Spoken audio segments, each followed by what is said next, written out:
Welcome to the Sports on Tap NEO High School Football Show. Be sure to join the conversation by liking us on Facebook and following us on Twitter at SOT Podcast. Use the hashtag SOT HSF. Here are your hosts, Rob Trump, Josh Jeffy, Ed Dick, and Sean Duffy.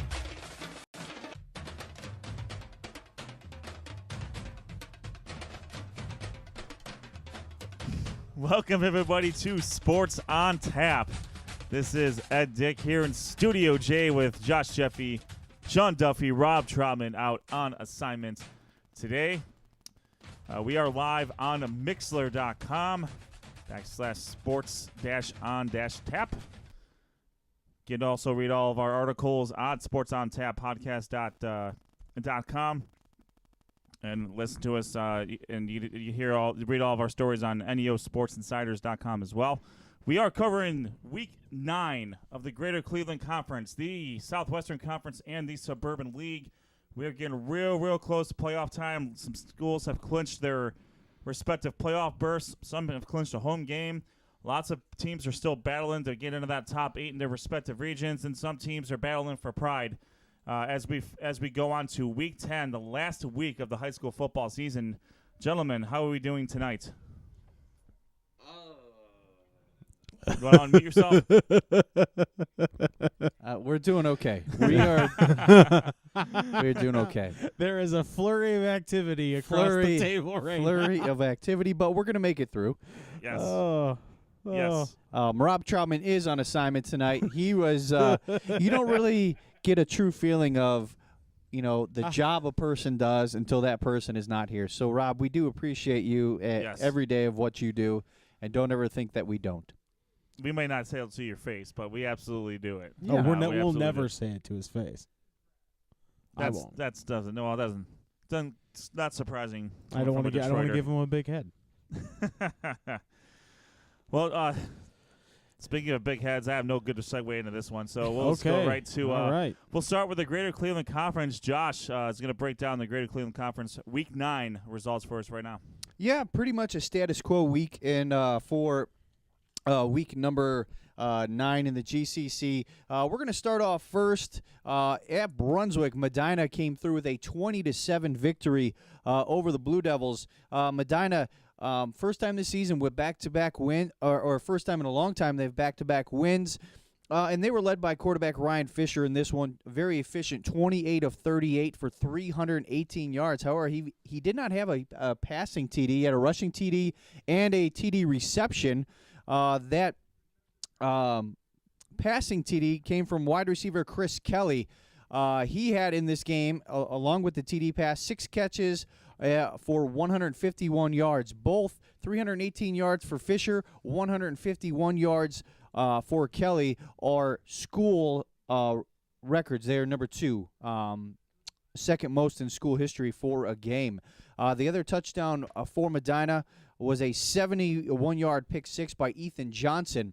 And then later on in the game, Brunswick running back Rob Woznicki scored in the third quarter, and that was followed by a Blue Devil recovered onside kick. Unfortunately, they were not able to do anything after the recovery, and Medina again rolls on to a 20-7 victory. Medina improves to 4-5 on the year. They are 2-4 in the conference. Brunswick drops to 1-8. They are 1-5 in the conference. A big game from Strongsville because their playoff lives are on the line. They come up with a big victory over Elyria, 42-19 in this one. Strongsville was up 14-0 midway through the first quarter when Elyria senior Aaron Frost scored on an 84-yard touchdown run.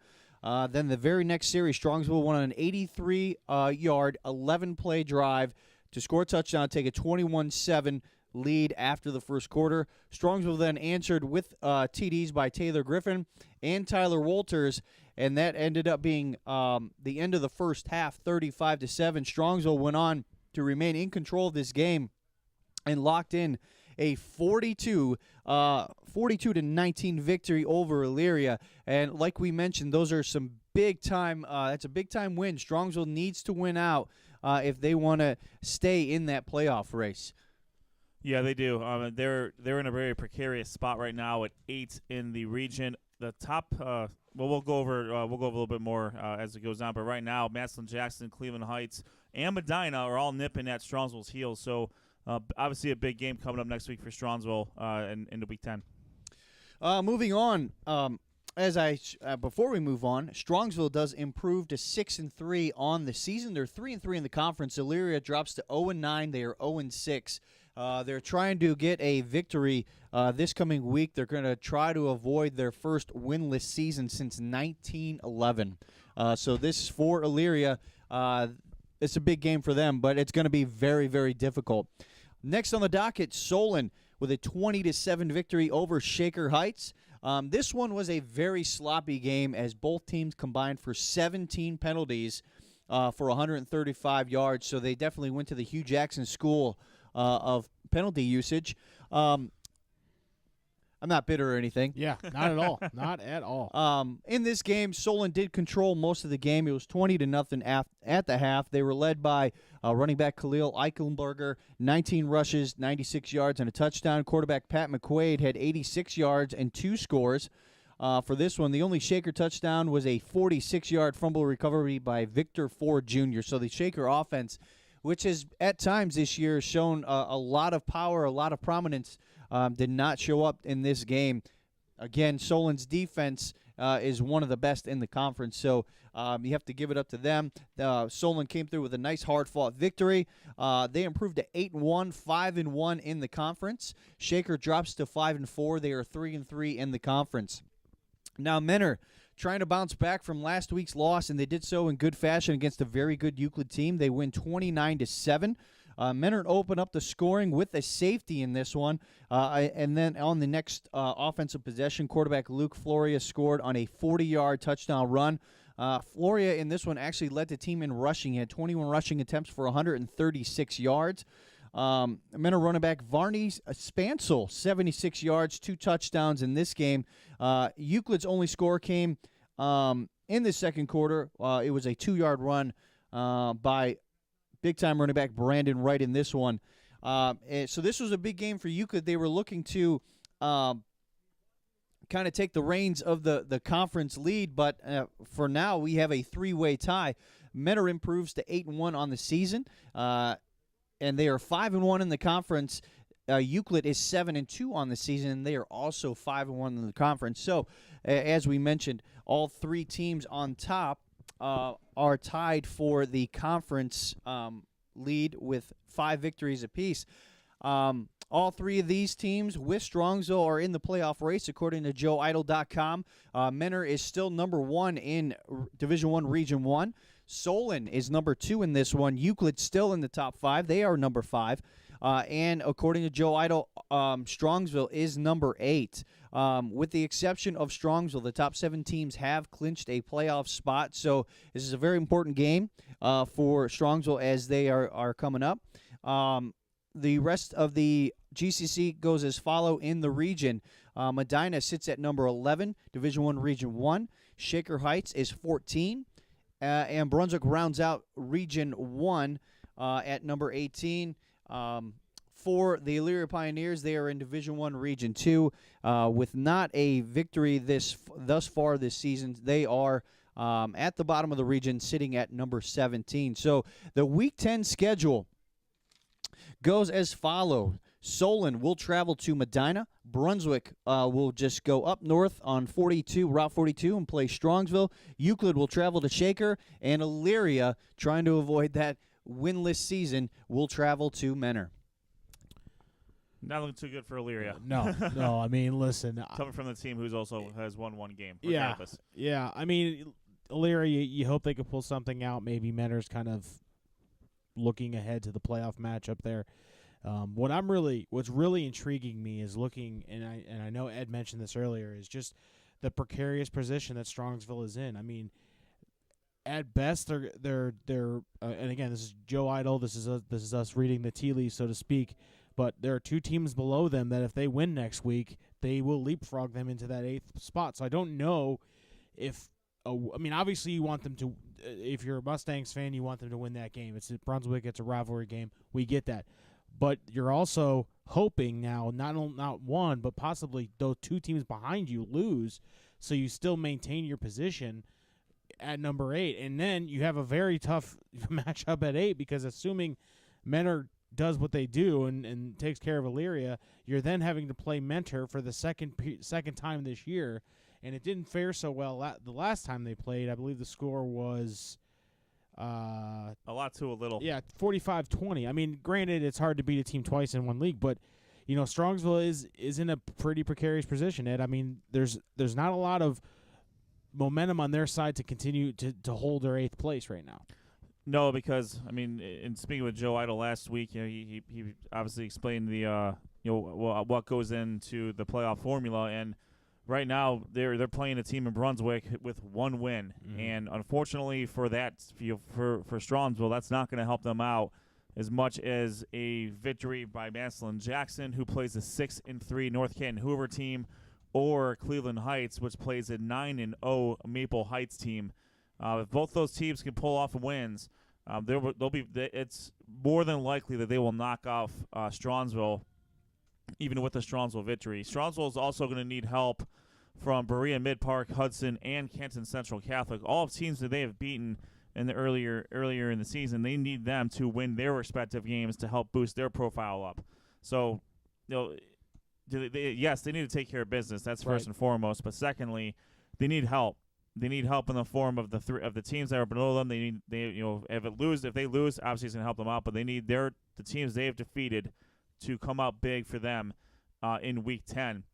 Yeah, it's pretty plain as day that if all three of those teams win, I think Cleveland Heights is probably going to be the successor there at the 8th spot, given just looking at their max average win out position here. Again, you look at this, Division I, Region 1, and it is the who's who of the GCC here. I mean, yeah.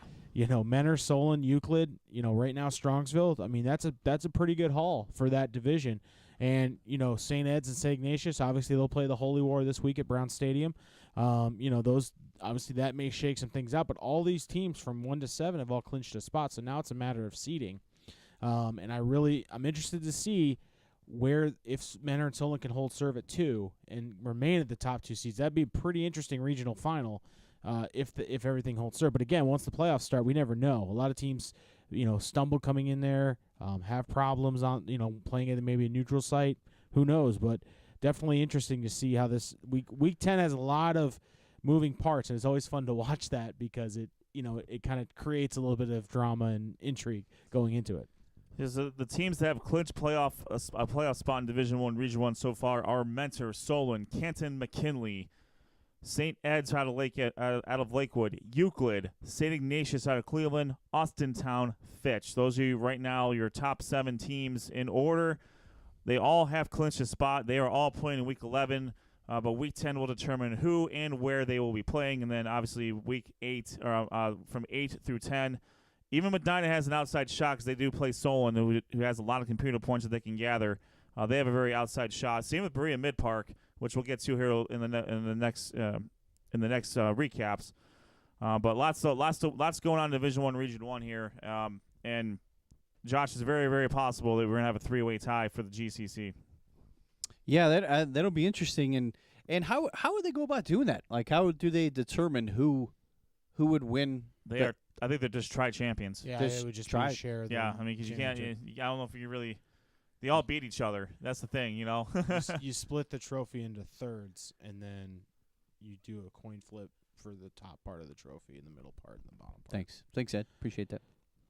I'm Sean, but okay. No, I know. Okay. I was saying thanks, Ed. Oh, you were thanking Ed for his quality drop-in. Not thanking you for your Got my it. drop-in, Duffy. Got it. Okay. I was just, little bit of humor, but that's fine. We'll continue on. Yeah, it wasn't funny. Wasn't funny. All right. Let's let the audience be the judge there, Josh. With Rob out on assignment, he did send in his recap. I will try to do him some sort of justice with what he's got going on here for the Southwestern Conference Week 9.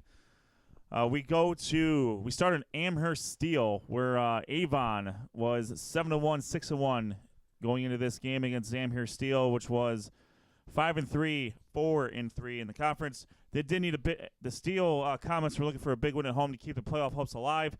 Comets did score first on a 12-play, 80-yard drive, capped off by Kennedy Scagliazzo with a 4-yard touchdown run. With his first carry, he became the Comets' all-time career leading rusher, surpassing 2006 graduate Alex Knipp, who had rushed for 4,345 yards during his career. In this game, Scagliazzo picked up 187 yards against the Eagles. He's currently sitting at 4,530 career yards. Lots of chocolate milk coming his way. Tons. Gallons. No, Amherst led 7-0 at the end of the first quarter. It took the Eagles just 6 plays to answer. Quarterback Ryan Malloy hit Joey Lance from 10 yards out, and it was tied at 7. It was close at half, but 33 points in the second half. Avon proved its dominance on the road. The Eagles defeat Amherst 47-27. The Eagles are now on a 6-game winning streak since losing to Avon Lake earlier in the season. They are still in the conversation for the Southwestern Conference Championship, or they can at least clinch a share for the Southwestern Conference title and home field during the playoffs. Avon improves to 8-1 overall, 7-1 in the conference. Amherst falls to 5-4 overall, 4-4 in the conference. Berea Midpark, they will end the season with a home game against the Titans of Berea Midpark, who will look to play spoiler for Avon. Amherst will travel to Westlake. They'll need some help if they want to make the playoffs. We'll get into that here a little bit later. So we certainly cannot count out Kenny Scagliazzo and the Amherst Comets just yet. Moving on. Speaking of Berea Midpark, boy, this was a doozy of a game. North Olmsted, 4-4 overall, 3-4 in the conference. Traveled to Finney Stadium to take on Berea Midpark. Coming into this game, 5-3 overall, 5-2 in the conference. North Olmsted was looking to get back on track because they had a few close but tough losses. And Berea Midpark was at home looking for their 6th win on the season. Back and forth first half. The Titans were trailing 21-7. Berea Midpark would come back, and the two teams were tied at half with a score of 28-28. However, the Titan defense, they just cannot stop the Eagle offense as Liam Fay threw a touchdown pass, and running back Darren Anders would run for another touchdown. Bryce Agnew for the Titans, he had 6 touchdowns on the night, and he would cut the lead to 7 for the Titans with one of his touchdown runs in the third quarter. Titans quarterback Trevor Bazinski connected with wide receiver Garrett Waite, but the actual point was blocked by North Olmsted. The Eagles had a 42-41 lead, and that extra point did prove to be costly. In the game that went back and forth, the difference was another touchdown by Berea Midpark, but they did fail on the 2-point conversion. North Olmsted hangs on and escapes with a 56-54 victory over the Berea Midpark Titans. With the win, North Olmsted improves to 5-4 overall, 4-4 in the conference. Berea Midpark, they fall to 5-4 overall. They are 5-3 in the conference. North Olmsted does keep their playoff hopes alive with the win, and according to Joe Idle, they are currently 9th in Division II, Region 6. They need to win to get in. They will play host to a very, very tough Olmsted Falls team, which we will most certainly get to here a little bit later. And to reiterate, Berea Midpark will play Avon. Lots of computer points on the line for both teams going into that matchup. We then go to Grafton over in Midview. Lakewood coming into this game 1-7 overall, 1-6 in the conference against Midview, 1-7 overall, also 1-6 in the conference. Midview strikes first as Midi junior Dominic Roman scored a 13-yard rushing touchdown 2 minutes into the game. The Rangers answer, going 64 yards in 11 plays to tie the game with 7:47 remaining in the first period.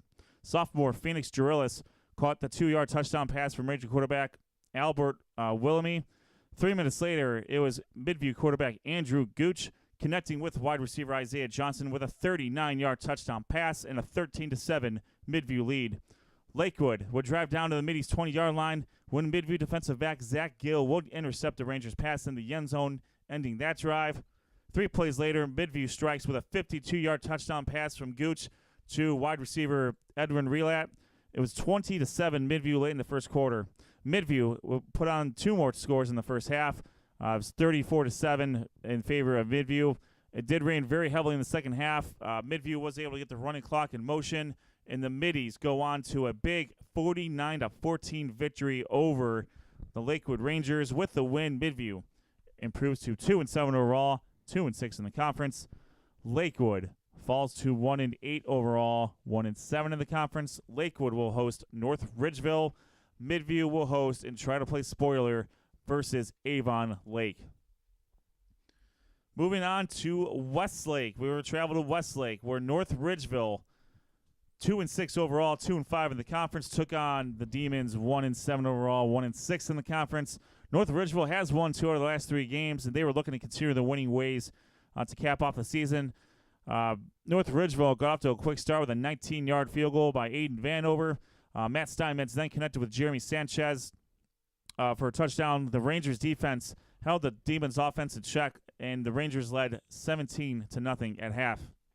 Westlake wide receiver Kevin Walls kept the Demons close. He scored on an 84-yard pass from Demons quarterback Jacob May, and then they returned to kick 88 yards for a score, bringing the score to 20-14 Lakewood after the third quarter.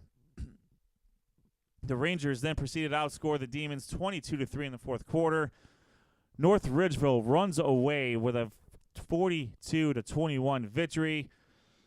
Rangers quarterback Matt Steinmetz finished with 2 passing touchdowns and a rushing touchdown. North Ridgeville improves to 3-6 overall, 3-5 in conference play. They will travel to Lakewood to finish their season.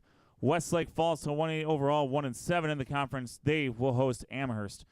You know, we talked to Coach Durbin earlier in the year, and his team last year was able to find some momentum at the end of the season in 2017. It looks like they're doing it again right now. Yeah, I mean they're a young team. They've had a rough season. I mean, beating Midview was huge for them early in the season, but you know it's another casualty of the Southwestern Conference schedule. It's just good. It's good team after good team after good team, and they ran into a little bit of a stretch there where they ended up playing. I believe it was Olmsted Falls, Avon Lake, North Olmsted, and Avon, all within a 4-week period, and those are teams that are now vying for the playoffs. Not to mention, Berea Mid Park and Amherst after the Midview loss. So, it's one of those things where you want to get that win. You want to have. You want to continue that momentum after a big win like Midview, but again, it's just it speaks to the depth and the parity in the Southwestern Conference. These teams start beating up on each other in week 2, and by week 9, all of a sudden you only have 3 wins on the season, but you realize that 3 wins in this conference is pretty good, and it allows you to build on that, and if they can take that into next week and end on a good note, and then see if they can continue and build that program up. Yeah, it's definitely a meat grinder in that conference, and we'll speak a little bit more to that as it relates to the playoff standings coming up after our last game, and arguably the best game of conference play. Avon Lake 7-1, 7-0 in the conference, 8-0 overall. Coming into this game against Olmsted Falls, which was 6-2 overall, 5-2 in the conference play. Avon Lake was looking to continue their undefeated season. The Shoremen scored on the game's opening drive on a 13-yard counter Riggs run. Olmsted Falls running back Jack Spells, he scored late in the first quarter to tie the game. Then Harry Hebert hit a 32-yard field goal to give the Bulldogs a 10-7 lead. The Bulldogs then scored on a Jack Spells touchdown, then built a pair of double-digit leads in the third quarter on Spells' third score, and a Teddy Grinzinski 68-yard pass to Braden Galaska. Avon Lake would answer with Shoreman running back Connor Riggs. He finished with 129 yards on 25 carries and had 3 touchdowns on the night. The Bulldogs were able to continue to plug away. Once again, Olmsted Falls running back Jack Spelsey, he just kept coming up big all game. On 4th and 1, Spelsey broke out a 61-yard touchdown run to the house, and the Bulldogs of Olmsted Falls, for the 3rd straight season, knock off Avon Lake. And apparently a 5th straight season. And they go on for a 34-31 victory. Bulldogs running back Jack Spelsey, chocolate milk coming for this guy. He had 313 yards on 31 carries and 4 touchdowns That's a good night. to lead the Bulldogs. And with the win, the Bulldogs improved to 7-2 overall. They are now 6-2 in conference play. Avon Lake is 8-1 overall, 7-1 in conference play. They are now tied with Avon at the top of the conference. Both are 7-1 in conference play. Olmsted Falls will travel to North Olmsted, and that game is massively huge in the playoff standings. And the Shoremen will travel to Midview to finish their season out. Right now, Olmsted Falls sits number 6 in Division II, Region 6. Avon Lake currently sits at number 4 in Division II, Region 6. The player of the week in the Southwestern Conference, no qualms about this one. Olmsted Falls running back Jack Spellacy. Yep. And the entire Olmsted Falls offensive line. Yep. They passed twice in the game. Just twice. One of which was a touchdown. Yeah. Well, if you're going to do it, do efficiency. it right. Spellacy, Jack Spellacy, 31 carries, 313 yards, 4 touchdowns. Congratulations to Jack Spellacy, his offensive line, and Olmsted Falls for coming up big against Avon Lake again. They seem to be the Achilles heel for the Shoremen late in the season. And it really helps their playoff resume. It really does, because now they're sitting in 6th. They still need some help. They control their own destiny, and that's great. But they need to beat North Olmsted in order for them to control their own destiny. Yep. And I think, when it comes down to Week 10, this is probably the most intriguing matchup in the Southwestern Conference, is Olmsted Falls versus North Olmsted. I imagine it's a rivalry game. I imagine it has a lot of connotations without a playoff berth for either of these teams on the line. But now we're talking about a fact that if Olmsted Falls loses this game, they could potentially tumble out of the out of the top 8 teams, and North Olmsted could project themselves at least to number 8 with a win. So, maybe some conference issues, some conference title aspects on the line here, Ed, but definitely some playoff connotations here for these two teams going into a very, very tough week. I mean, I wouldn't be able to call this who's going to win, because North Olmsted has been, beating teams they probably no one thought they could beat, and losing to teams that everyone thought they should beat. Whereas Olmsted Falls is, control the clock, run the ball. I mean, we saw it. They only passed twice, and one was for a touchdown. So this is probably the most intriguing matchup of Week 10 for the Southwestern Conference. I also want to see how Avon Lake bounces back. This is the second year in a row where Avon Lake has taken an undefeated record against Olmsted Falls and lost, and then had to come back and right the ship before the playoffs. Because, Avon and Avon Lake have clinched the playoffs. Avon Lake and probably Olmsted Falls are the top 2 contenders, I would believe, in the Southwestern Conference for the title. I believe. Avon and Avon Lake are both tied. Avon, okay. Yeah. So, those 2 teams are locked in, and now you have an opportunity here for at least one more team to get in, maybe 2, depending upon how, Holland Springfield, Toledo St. John Jesuit, and maybe some of the teams behind them lose. That could help them, help North Olmsted jump in there. I don't see a scenario where Amherst gets in there. Unfortunately, just too many losses late in the season. But still, very impressive run by Amherst. And, especially that running back. Scagliazzo is a very, very good running back, a very good football player. He's a hard-nosed guy. And, it's funny because when he runs that ball, he's kind of like, I equate it to watching Jake Rogers. Anytime he gets that ball, there's that potential, because he can either take it on a kickoff return or around or up the middle, or he's in a threat in the passing game, and he can throw the ball too. So, he's a very dynamic player to watch in high school, and I'm hoping he can take that to the next level for him. But, I just don't see a scenario here where Amherst still gets in. They're just too far behind at this point. Yeah, it's tough. I mean, you look at their losses: Olmsted Falls, Avon Lake, and Avon, the top 3 teams in the conference, and then a loss to North Olmsted, which, as you correctly assessed, they've been upsetting teams that we may not have thought they would beat. Berea Mid Park being one of them, and obviously Amherst Steel getting into their spot. So, right now, given the time they played them too. I mean, at that point in time when they played Berea Mid Park and Amherst, both those teams were playing really well, and yes. They were able to stop the momentum. So hats off to North Olmsted. But yeah, I agree with you. It's going to be a fun Week 10 in the Southwestern Conference. So right now, looking at Division II, Region 6, real quick, Avon right now. Avon and Avon Lake, as Sean said earlier, they have clinched playoff spots. They will be playing in Week 11. They are currently sitting 3 and 4, respectively, in their regions. Olmsted Falls is 6. North Olmsted is 9. Amherst Steel is 10. Those are all teams that are still fighting for a playoff spot. Berea Mid Park is on the outside looking in Division I, Region 1. They have Avon, an 8-win team, so if they are able to win that game and get a lot of help, they may be able to sneak into Division I, Region 1, but honestly, it's probably not likely. Them sneaking in, not them beating Avon, of course. And as you said, a lot of everything hinges on North Olmsted and Olmsted Falls, and because of that, 5 teams control their own destiny. Valley Forge at number 5, Olmsted Falls at number 6, Holland Springfield at number 7, St. John Jesuits at number 8, and North Olmsted at number 9. Well, something interesting, too, and you guys may have mentioned this, and I apologize if you have, but like Springfield, their Week 10 matchup is against Anthony Wayne, and St. John Jesuit, their Week 10 matchup is against Toledo Central Catholic. So there may be some movement down there. Springfield does control their own destiny, but St.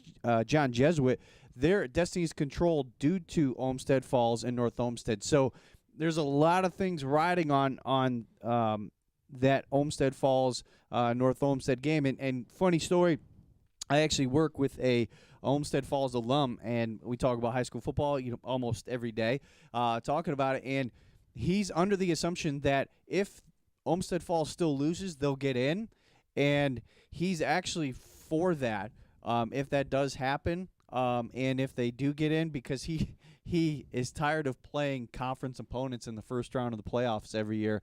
The past 3 years in a row, they've played Midview in the first round. So according to him, that's what he said. So See, I'll dispel that right now.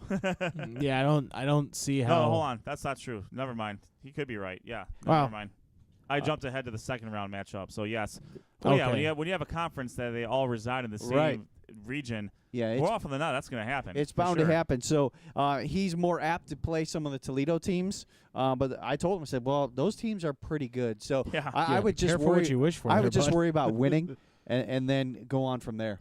The thing that I'll give him, I'll maybe to help him out a little bit is, when Olmsted Falls played Wadsworth last year in the second round, a team that's not really familiar with their style, and they beat Wadsworth. They beat Mr. Ohio, Joey Boffman, last year by running that ball control offense, and not a whole lot of teams run that anymore, especially up in this area.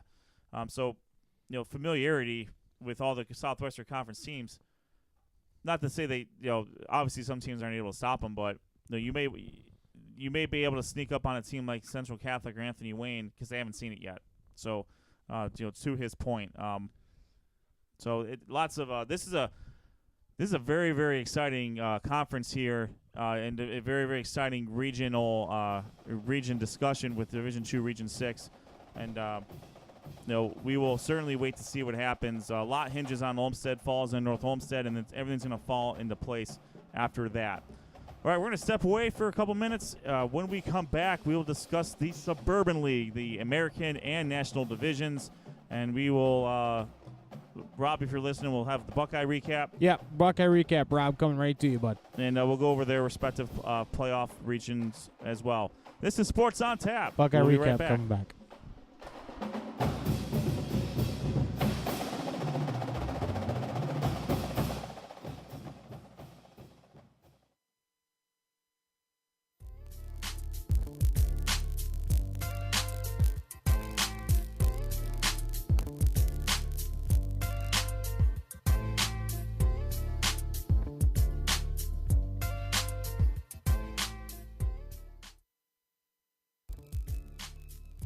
Are you a business? Want to be featured on Sports on Tap? Get in front of different age groups in the local community. Contact us at sportsontappodcast@gmail.com for more information.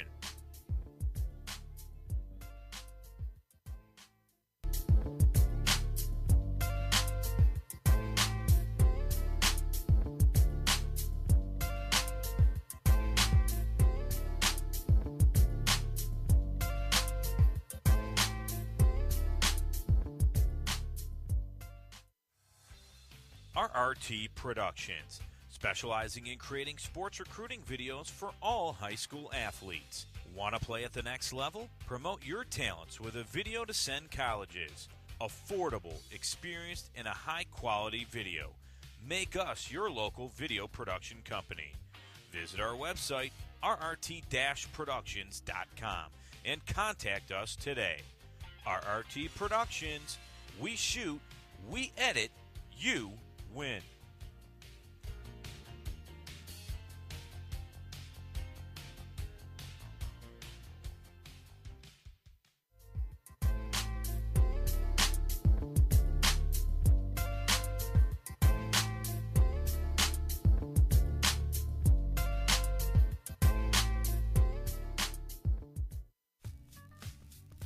No matter the season, it's always the right time for Z's Cream of Bean. Whether you want to warm up with some of their delicious soups, chilies, or coffees, or sample from their delicious selection of ice cream, shakes, and other cool treats, Z's Cream of Bean has you covered. Visit them at 2706 Boston Road in Hinckley, Ohio, and tell them the guys at Sports on Tap sent you.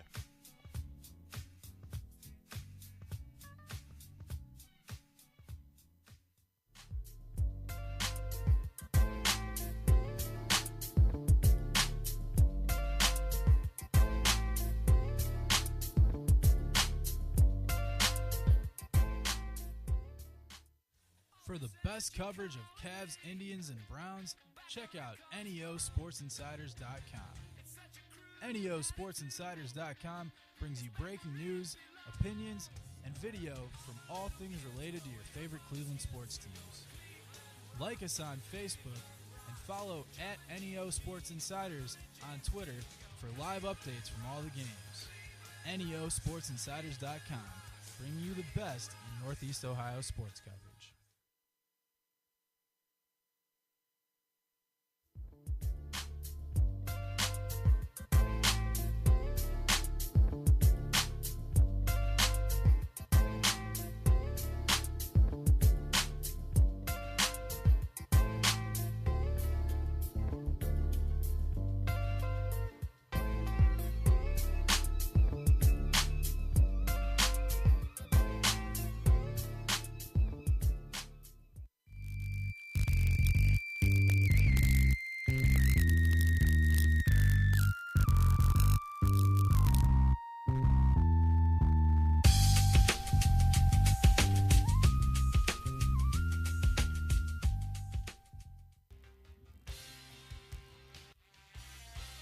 Listen to our shows live on Mixer or join us the first Monday of every month at Z's Cream and Bean, located at 2706 Boston Road in Hinckley.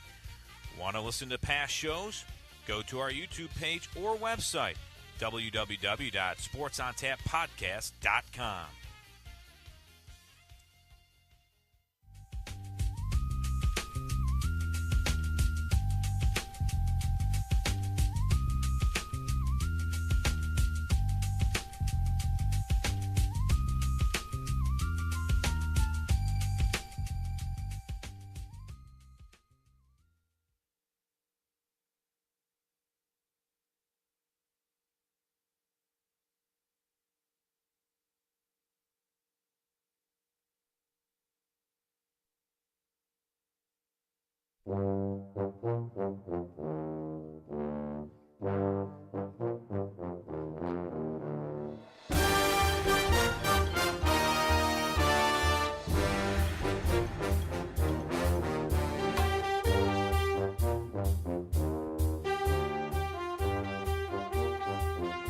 Welcome back, everybody, to Sports on Tap. This is Ed Dick here alongside Josh Jeffy, Sean Duffy. Rob Troutman is on assignment. We are live in Studio J, live on Mixler.com. You can hear our podcast at Mixler.com /sports-on-tap. All of our podcasts are on our YouTube channel. You can subscribe to us on iTunes. Check out our recaps. Our recap of the game of the week and our conference standings and final scores on Sports on Tap podcast.com. You can also catch us on neosportsinsiders.com as well. We just spent the first segment. We talked about the Greater Cleveland Conference and the Southwestern Conference, specifically Division 1, Region 1, and Division 2, Region 6. Lots of exciting stuff going on with both of those conferences. We have a three-way tie for first place in the Greater Cleveland Conference. Right now, we have a two-place tie. We have top two contenders in division in the Southwestern Conference, and lots of things up in the air there. Yeah, possibly 5 teams from that conference can make the playoffs. Yes. In Division 2. And right now, for the Greater Cleveland Conference, we have 3 teams that have clinched, and there is one that is looking to clinch this week with a win and probably a little bit of help. So lots of good stuff going on there. But we will talk about the Suburban League, both the National and American Division. We will start with the National Division, where 2 teams have already punched their tickets to the playoffs. Another is on the doorstep. Getting to the Week 9 recaps, we start with the defending Suburban League National Champion Wadsworth Grizzlies. The undefeated Grizzlies traveled to winless Brecksville Broadview Heights to take on the Bees. They ran a very, very efficient offense on their way to a 33-0 victory over the Brecksville Broadview Heights. Bees. Senior wide receiver Jack Simmons caught 2 touchdown passes from quarterback Trey Schaefer in the first quarter. Those were the first 2 touchdowns of Simmons' career. Going into this game, so congratulations to Simmons on that on his first 2 touchdowns. Trying to replace Carson Risher, the leading Medina County receiver. Schaefer completed 14 of 15 passing for 224 yards and 3 touchdowns. Brock Snowball rushed 8 times for 69 yards and a touchdown. Dom Laparo 4 rushes, 43 yards and a touchdown. The Bees did on their own. They did rush for 248 yards on their own. Switching between Ethan Hatcher and Garrett Kubitz. Unfortunately, they could not convert on several 4th and shorts, and they were not able to get over the hump and get on the scoreboard. Wadsworth with a 33-0 victory. They improved to 9-0 overall, 6-0 in the conference. They have clinched a playoff berth and at least a share of the Suburban League National Division title. Right now, they sit number 2 in Division 2, Region 7. They are looking to host a playoff game for the 2nd straight year. They will travel to Hudson in Week 10. Brecksville Broadview Heights remains winless. They will travel to Stowe Monroe Falls to finish their season. Stowe Monroe Falls came into this game 3-5 overall, 3-2 in the conference. They hosted 1 win, Cuyahoga Falls. The Bulldogs jumped out to a quick 14-0 lead. They burst the game wide open in the third. They scored 27 more points. They triggered the running clock, and they run to a 41-0 victory over the Black Tigers. With the win, Stowe Monroe Falls, they up their record to 4-5 overall, 4-2 in the conference. They will host the Brecksville Broadview Heights in Week 10. Cuyahoga Falls, they drop to 1-8 overall, 1-6 in the conference. They will host North Royalton to finish their season. Twinsburg, 4-4 overall, 3-2 in the conference. They were looking to keep their playoff hopes alive against 3-5, 3-2 Hudson. The Tigers and Explorers traded scores all night. Tigers quarterback Adam Van DeMater hit Max Brazy for a 19-yard touchdown pass in the first quarter. The Explorers quickly answered with a 1-yard touchdown run by Brady Ludwig. Twinsburg countered in the third quarter as Adam Van DeMater connected with James Bissett for a 26-yard touchdown and a 14-7 lead going into the fourth quarter.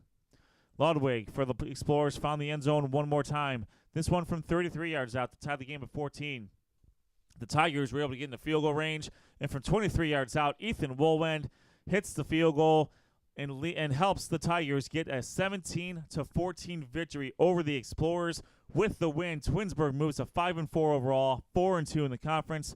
They are 9th in Division 2, Region 5.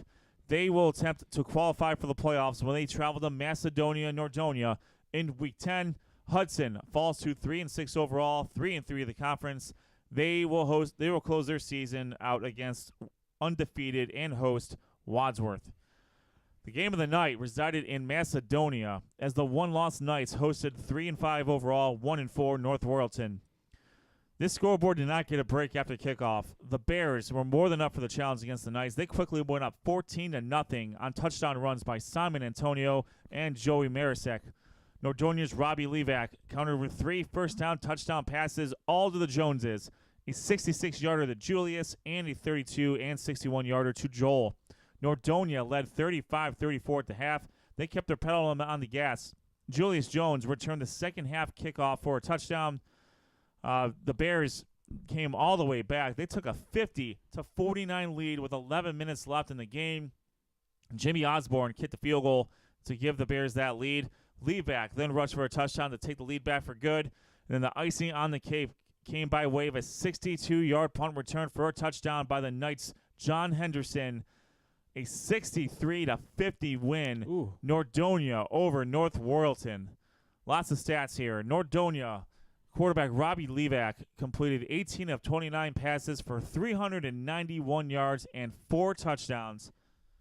He also had 1 rushing touchdown to go with those gaudy stats. Certainly not to be outdone, and certainly worth Player of the Week efforts. North Royalton quarterback junior Joey Marisek. He is the Suburban League National Player of the Week. There's no debate. He completed 24 of 42 passes for 492 yards, 3 touchdowns. He also rushed for 138 yards and 3 more touchdowns. You get 6 touchdowns in the game, as we talked about earlier. Generally, you're going to get Player of the Week, even if it's in a losing effort. Obviously, a great game. Not so much for the defensive end on either team, but a great game for the fans to watch there. Nordonia is now 8-1 overall. They are 5-1 in the conference. They have clinched a playoff spot in Division II, Region 5. They are seated number 4 right now. They're going to take this. They're going to attempt to state their claim for a home playoff game against Twinsburg in Week 10. Nordonia falls to 3-6 overall, 1-5 in the conference. They're going to finish their season against Cuyahoga Falls in Week 10. So, quickly recapping the playoff situation for the Suburban League National Division. 2 teams are in. In Division 2, Region 5, Macedonia Nordonia, they were 4th going into Saturday's action. They are now 5th in Division 2, Region 5. There are a couple of teams that have already clinched playoff spots. Number 1, Akron Archbishop Hoban, Maple Heights, Warren G. Harding, Garfield Heights, Nordonia, and Painesville Riverside have all clinched playoff spots in Division 2, Region 5. And then Twinsburg right now, they are on the outside looking in. They are 9th. They, with a victory over Nordonia, that's certainly going to help their cause out, but they certainly don't control their own destiny yet. Mayfield and Boardman are just ahead of them. Boardman's got a pretty sizable lead. Mayfield, Twinsburg, and Benedictine are all right in the mix there. Twinsburg with a victory would certainly help their cause and put themselves in a good spot. Mayfield will play 7-2 Painesville Riverside in Week 10. So we got some very competitive matchups here within the region that could help determine those last 2 playoff spots, just like we have in Division 2, Region 6. Yeah, I mean, it's really interesting to see, teams like Wadsworth and Nordonia. They've been playing well all year. Yep. Really been the top, the cream of the crop in the national division. You really, and again, there's not a lot of, I would say there's not a lot of unknown going into Week 10 for them. Both teams are in. It's just a matter of whether or not they host or whether or not they travel in the first week of the playoffs. Either team, I think both teams have proved that they're able to not only win at home but win on the road. So I don't necessarily think if either I would imagine Wadsworth is probably going to get a home game. I don't see them falling even with a loss in week 10. So I would imagine that you could pencil in home for Wadsworth. Nordonia, they slipped. They went from 4 to 5 in 1 week and they won. So you wonder if some of their wins aren't paying dividends as much as you would think. But it could just be the way, like I said, that particular division is a tough division to probably, win or stay, or gain any ground on teams above you, and you're constantly looking behind your shoulder there. Well, to your point, one of their victories is against a 1-8 Bedford team. Right. That generally isn't. I mean, traditionally Bedford's a pretty good team. And if you beat them, you feast off those points all year. Exactly, and they haven't been able to get that bump from them all year.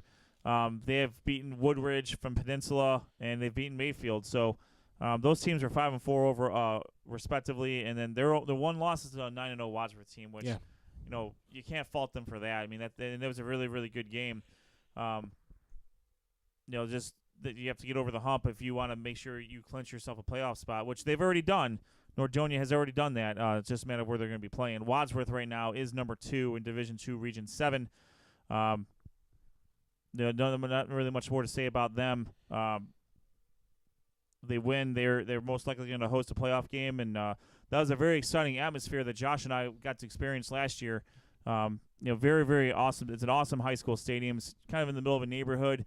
You're driving through, nothing, nondescript neighborhood, and then just this beautiful facility just pops up out of nowhere, and it's a very, very good atmosphere out there. So, good luck to all the teams out there. Wadsworth will have a chance to clinch the Suburban League National Division title outright with a victory. If they were to slip up and Nordonia wins, they will split the title, although technically Wadsworth, by virtue of their head-to-head, would, I guess, technically be the champion, but I'm not particularly sure that's how it works in high school. You cut it in half. Yep. Oh, yeah, sorry. Cutting it in half, it's like cutting it in thirds. I got it. Yeah. So, still not funny. By the way, Ed, still not funny according to Josh. he's got a lot of stuff going on over there. There's steam coming out of his ears. He's trying to figure out what's going on with all the remotes, and yet he's just not giving me anything on this side of it. I don't need it. I don't enjoy it. Sorry, I'm not distracted, but distracted. Just making sure the show stays afloat. Yeah, that's all. Well, you're doing a heck of a That's job. all. You're doing a heck of a job. That's all. All right, so So are you, Ed. So are you, Ed. Oh, so that's enough. Hilarious. Just kidding, Sean. Hilarious. You're doing fine. So we will now move over to my cohort, my compadre, my colleague for the Suburban League American Division and the Buckeye Recap. The Buckeye Recap will be included in this. Sean Duffy, Week 9 of the American Division. Thank you, Ed. We will start with Aurora traveling into Copley, and Aurora continues their winning streak with a 38-14 win at Copley in Week 9. Colin McNamara, quarterback for the Greenmen, finished 8 for 12, 139 yards passing, and one touchdown, including one passing touchdown and one rushing touchdown. Receiving a touchdown and a rushing touchdown. Jack Arnold also on the scoreboard, and Graham Aldridge with an 82-yard interception return for a touchdown. It was all over in Copley, and Aurora was able to escape with a victory. Copley only scored on two rushing touchdowns late in the fourth quarter, one by Jack Spragley and the other one by Mr. Durant. Copley falls to 2-7, 0-5 in the conference. They are mathematically eliminated from playoffs. They travel to take on Roosevelt in Week 10. Aurora currently sits at 6-3, 4-2 in the conference. They sit 8th in a very precarious position in Division III, Region 9. We'll get to that later on. They travel out of conference to take on Mifflin in Week 10. Barberton continues their undefeated run with a dominating win over Roosevelt in Week 9, 48-7. Very interesting part of this game is obviously Barberton led from the opening gun here. It was a running clock by halftime by all accounts. But interestingly enough, for his comments made on the officiating from the week before, head coach Tom Gatto was not on the sidelines. He was actually suspended and fined. So it was the defensive coordinator that was acting as interim head coach for this game. Didn't really matter. At this point in time, I think Barberton, their players can coach themselves at this point because everything seems to be clicking for them on all cylinders. They get the 48-7 victory. Roosevelt, unfortunately, they were in the way of Barberton this week. They fall to 2-7, 0-5. They host Copley in Week 10. They are mathematically eliminated from the playoff contention. Barberton is 9-0, and they are 6-0 in the conference. They are currently sitting third in Division II. Region 7. They host Highland in Week 10.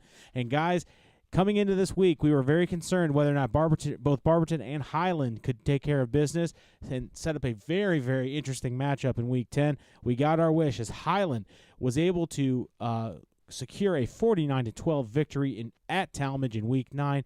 Guys, Jake Rogers continues to do it again. 133 all-purpose yards, 3 total touchdowns, including an 84-yard punt return and 2 rushing touchdowns. Bryce Profit, wide receiver Bryce Profit for the Hornets, caught 3 touchdown receptions, and Jack McGinty had 3 touchdown passes, all 3 of those to Bryce Profit, and a rushing touchdown to boot. Talmadge was held to 199 yards of total offense on the night. Sam Seeker, he tried his best. He had 13 carries, 101 yards, and a touchdown. 1 passing touchdown, 1 rushing touchdown. Unfortunately, they just could not get anything going against the Highland defense, which has been a kind of a staple for them all year. They've been playing well on defense. It was their offense that, couldn't get in gear early in the season, but now both sides are clicking. And guys, we have ourselves a great matchup. Talmadge falls to 4-5, 2-3 in the conference. They are mathematically eliminated. They will host Revere in Week 10. But Highland is 8-1 and 5-0. They are currently sitting 6th place in Division II Region 7. They travel to take on Barberton in Week 10, and this serves as a Suburban League National American Division Championship game. The winner of this takes home the crown. Not only that, the winner of this pretty much seals the deal as far as playoffs is concerned. We'll go to our non-conference game, which was Revere traveling to Bay, which was a very important matchup for Revere. Revere was able to keep its playoff hopes alive with a 27-14 win against Bay in Week 9. The Minutemen did it all on the ground. Running back Brandon Tricano rushed for 34 times for 259 yards and a touchdown. Running back Matt Busser had 113 yards rushing and 1 touchdown. Quarterback Nathan Klonowski went 15 for 28, 162 yards and 1 passing touchdown. Revere is now 6-3. They are 3-3 in the conference, but importantly, they're currently sitting in 11th in Division III Region 9. They are going to need some help to make the playoffs, but what they're feasting on and what they're really gaining points on is the team that they beat in Week 1, and that's Buckeye, because Buckeye is in their division, is in their region, and they are winning, and they are feasting off those points, which is keeping Revere relevant. Guys, my player of the week is Revere's Brandon Tricano, 34 carries, 259 yards, and a touchdown. Guy was a workhorse. They were able to go into a very hostile Bay Village environment and win a game. I mean, that's a big game. If they lose that game, they're pretty much mathematically eliminated. Their win keeps them, relevant into Week 10, and who knows? We could see a situation where Revere jumps. They're going to need help. They're going to need Norton. They're going to need, Millersburg, West Holmes. They're going to need Aurora to lose. And even then, I don't know if they have necessarily enough to get in. But, Revere is an interesting team this year because, by all accounts, they're a team that can beat you any week. But they were not able to take care of business against the big three. They weren't able to take care of business against Highland, Barberton, or Aurora. And that hurts you. And it hurts you not only in the conference, but it hurts you in the playoffs. And right now, they're kind of seeing that. Now, again, as I mentioned, they were able to beat a team in Buckeye that, they were able to dominate a Buckeye team. It wasn't just a close win. It was a pretty, healthy win that they had against Buckeye. And Buckeye has won every game by leaps and bounds since. So they're able to kind of allow those points to build up and have those points, but unfortunately, you had to win at least one. I think one of those games against Aurora, Barberton, or Aurora, Barberton, or Highland, to really have a realistic shot at or being a little bit more comfortable going into Week 10. Right now, you're scoreboard watching and hoping you take care of business against Talmadge, who's no slouch in the team, no slouch of a team either. No, I agree with you. Revere needed to get the Aurora game. Yep. That was probably they lost to Barberton and Highland back to back. And we've seen that those two teams are going to play for the Suburban League American Division Championship here in Week 10. Aurora was at the time and now was the deal breaker, and that is it's going to be weighing heavily here going into Week 10. With that win over Bay, not only do they get a lot of computer points from Bay, but Bay does have a very good opponent in Valley Forge next week, a Division II team. Where they can, they win that game, they can boost their profile up a little bit for themselves, but also help Revere out in the process. I don't think Revere is going to get much help from their other victories, though. Eastlake North, Akron Firestone, Copley, and Kent, all of those teams are 2-7.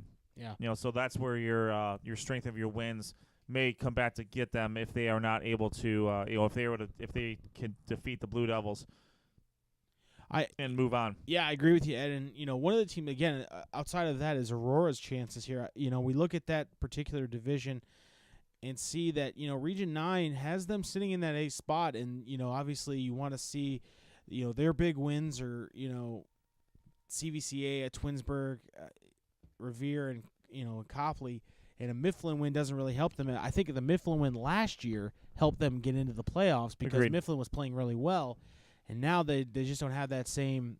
Mifflin's a 2-7 team, not a great team. Even if they win, they may be on the outside looking in at the end of end of the games on Friday night. For all we know, if I believe it's Whitehall, Millersburg, West Holmes takes care of business there. They just have more points. They gain more points from from a win there. So we could see a situation where Aurora, with a win, may still be in a 9th position. You never know. Ravenna's, they're there as well at 7.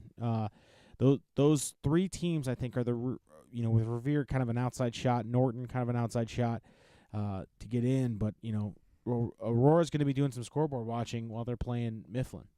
Yeah, they are, and that's if you're looking at the last from playoff positions 8. Well, we'll throw 7 in there. 7 all the way down to even all the way down to 12. I mean, you're only separated by a point or 2. Yeah, and every team needs to win to give themselves a shot.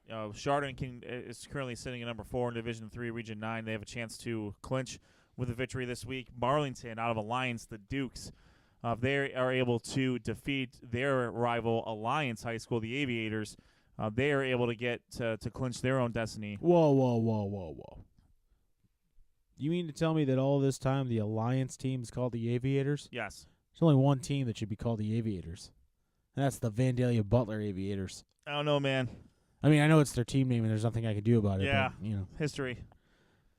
I don't like that at all. History. I don't like that at all. If we go quickly back to Division II, Region 7 real quick, that has both Wadsworth and Highland. Highland, Wadsworth, and Barberton, the teams that we talk about in there. Right now, Massillon, Washington, otherwise known as the Massillon, they have clinched a home game. They can clinch the number 1 seed with a victory over Kent McKinley in Week 10. Wadsworth and Barberton, those teams are in. Dover is number 4. They can clinch with a win this week.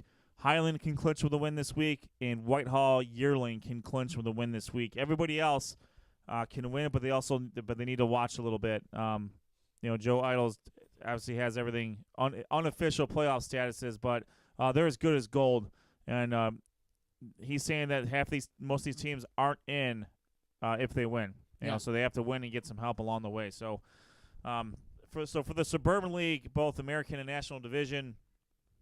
The National Division does have 2 teams guaranteed a spot in Week 11, with a third possibly on the outskirts that is hoping to win to get in. The Suburban League American Division has 2 teams that has one team that's clinched. One team that'll most likely get in regardless. Another team that needs a little bit of help to get in, and a 4th team that needs a lot of help to get in. So Barberton's clinch. Highland can clinch with a win. Aurora and Revere need to win and get help in order to get into Week 11. There's also a very, very strong possibility, the more that I'm looking at these numbers, and again, my math skills are suspect at best, but there's if I'm not mistaken, there's also a strong possibility that let's say Barberton beats Highland, okay? And Highland ekes in, there's a possibility that we could see a rematch of that game in Week 1. There is right now. Right now they're playing. They're playing each other this week, anyways. Yeah, they could play each other again in Week 10 and Week 11. We've seen that before with certain teams where St. Nation State and St. Ed's is probably the best example where they're going to play each other no matter what. So maybe we don't know how that's going to shake out now, right. but that would be interesting for sure. That'd be a very, very deja vu like practice, I would say. Yes, indeed. Hey guys, remember what we did last week? Let's do it again, or better this time. Do you have another recap coming up, Sean? I got this thing written on my paper. I want to make sure that our good friend Robert Troutman, the voice, understands that I'm about to do the Buckeye recap. Guys, going to hang out and do the Buckeye recap real quick, just give you a little taste of what happened with the Buckeye Bucks.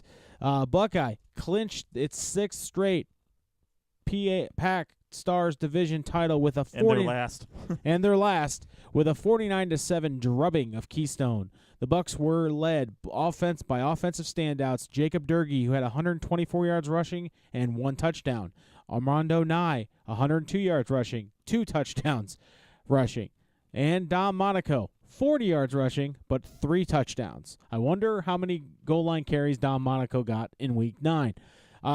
Buckeye improves to 8-1, 4-0, and they have clinched a playoff spot and sit 3rd in Division II Region 9. Buckeye ends its regular season at Brookside in Week 10. The win will more than likely clinch them a third straight home game in the playoffs, and hopefully they can get off the old schneid if they can take care of business Week 10 and hopefully in Week 11. So that was the Buckeye recap, Rob. I did the Buckeye recap. The Buckeye recap is now finished. So Buckeye is sitting pretty right now in Division 2, Region 9. Division 3, Region 9. They pretty much they've already clinched. They control their own destiny. It's locked in. Now they're just waiting to see if they're more than likely going to have a home game in Week 11. But, ever since that loss to Revere, they have just been on a tear offensively. And, it was their last Patriot Athletic Conference Stars matchup.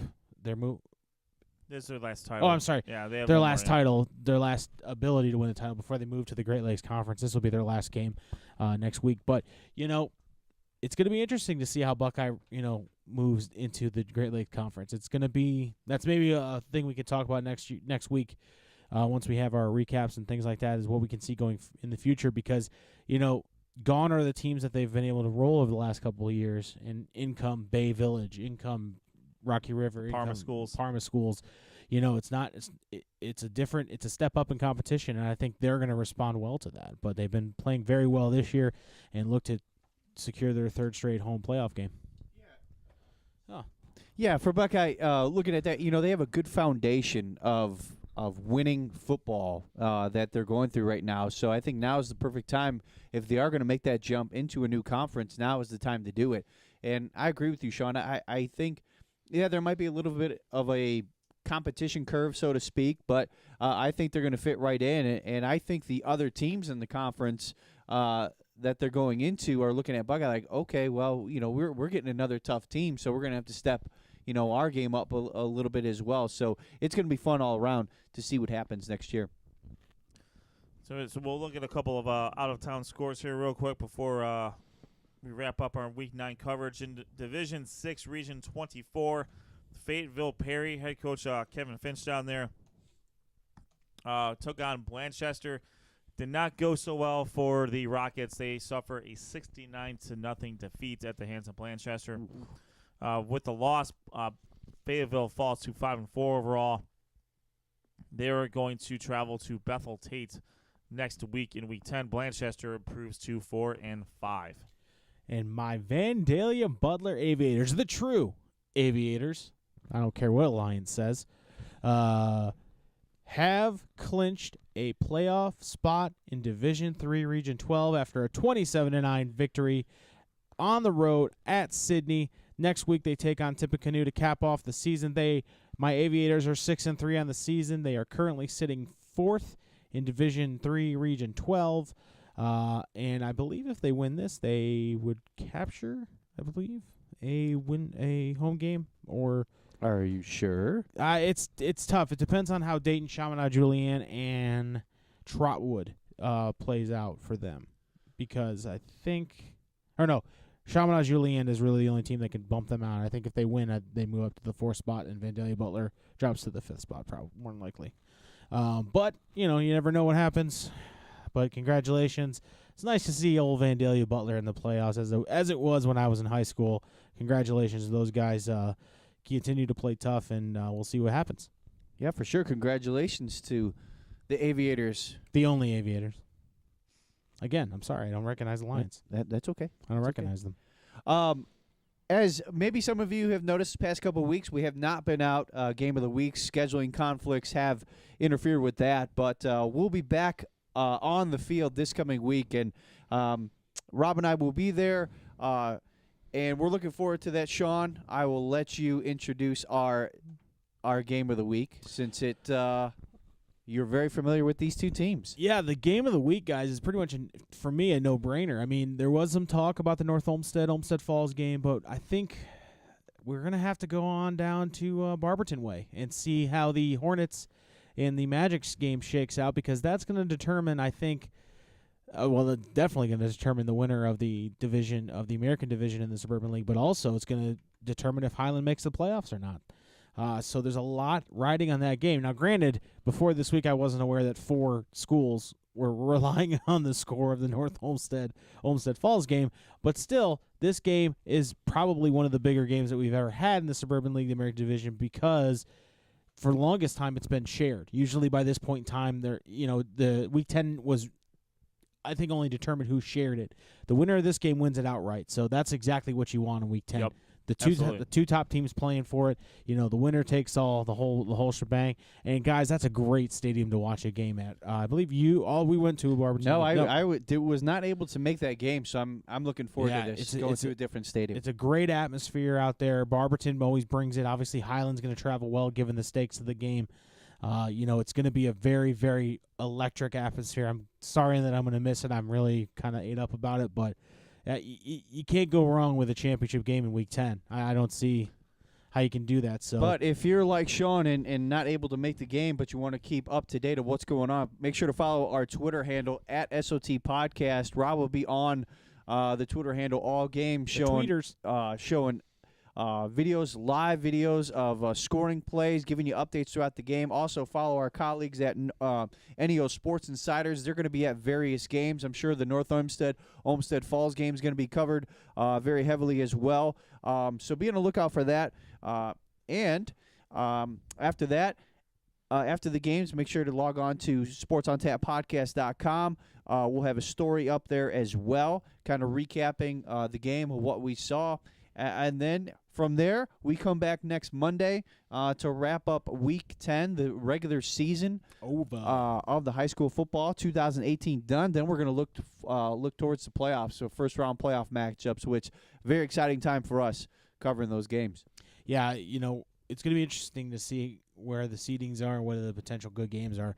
What's weird is that I think last year at this time we kind of knew where a couple of these games are going to be. I think seedings were locked up, home games were locked up in a lot of these conferences, and this year it's a complete reversal of that, where a lot's not going to be known until midnight on Friday, even Saturday in some consistencies for the GCC. But yeah, it's going to be really, really interesting to see, what games, what matchups, cross-division, cross-conference matchups, in-conference matchups in some respects. So I'm excited. It's going to be a fun time. Yeah, it doesn't get better than Week 10 for if you're a high school football fan. Even if you're, just kind of loosely follow like an area. If your school's in the mix of it, and you obviously want to look at joeidle.com in real time to see where those standings update.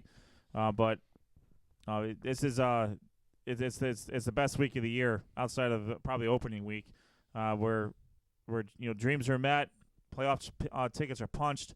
Conference championships are won and clinched, and there's nothing like it. Unfortunately, I suffered a loss in my conference championship game. Josh and Rob, their team, which I was a very small part of, they were able to win their conference championship game as seniors. On the road, mind you.